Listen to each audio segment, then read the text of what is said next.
Our first witness today is Ms. Nancy Leppink. She currently serves as Deputy Administrator of DOL's Wage and Hour Division. Am I pronouncing your name correctly? Close enough, okay. Prior to joining the Department of Labor in 2009, she worked for 24 years for the state of Minnesota, working for both the State Attorney General and the State Department of Labor and Industry. Ms. Leppink, you may deliver your testimony, and thank you for being here.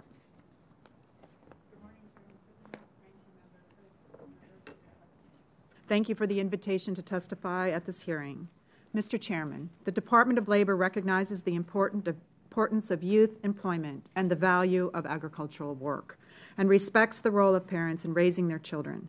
We welcome the dialogue with this committee and want to ensure that the views of the agriculture community as a whole are fully considered.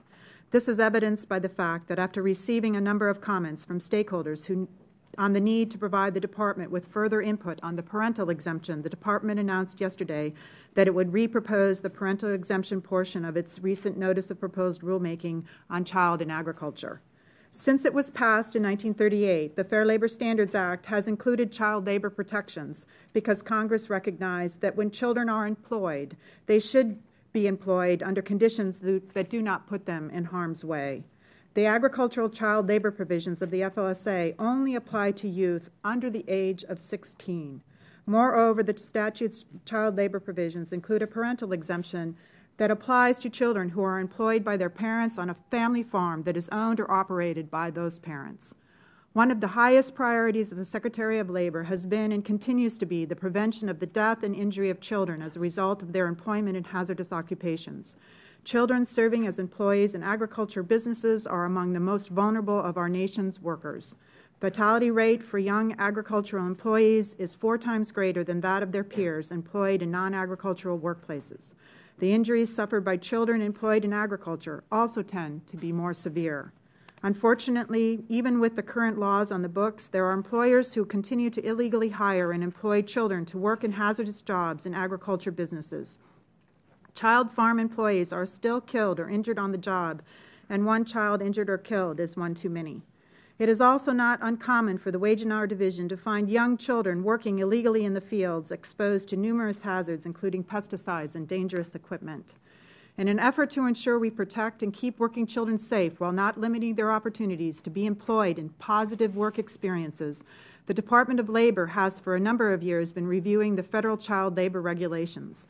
The current federal agricultural child labor rules were issued over 40 years ago and have never been updated or revised. The hazardous occupation orders that are in the proposed rule only apply to children who are age 15 and younger and serving as employees on a farm not owned by or operated by their parent or person standing in the place of the parent, and only limits them from performing the most hazardous jobs.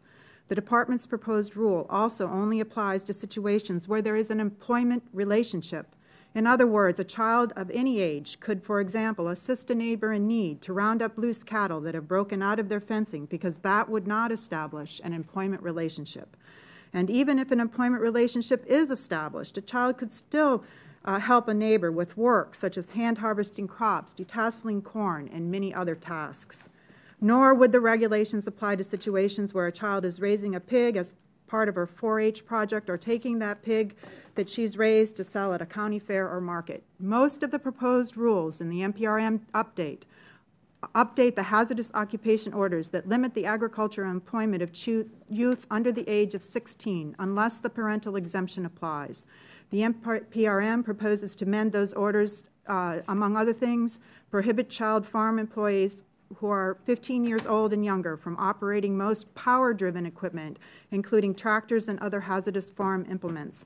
However, a bona fide student learner who is 14 and 15 would still be permitted to operate these types of equipment when they are enrolled in a vocational education program, such as those offered by a state or local educational authority. The proposed rule would not eliminate safety programs that are provided by organizations such as 4-H and the FFA. We fully support the important contributions these organizations make. The proposed rule would also create a new non-agricultural hazardous occupational order that would prohibit employing children under the age of 18 in all work performed in conjunction with storing, marketing, and transporting farm product materials. In the last 2 years, the Department has investigated the deaths or serious injury of 6 young workers in this industry.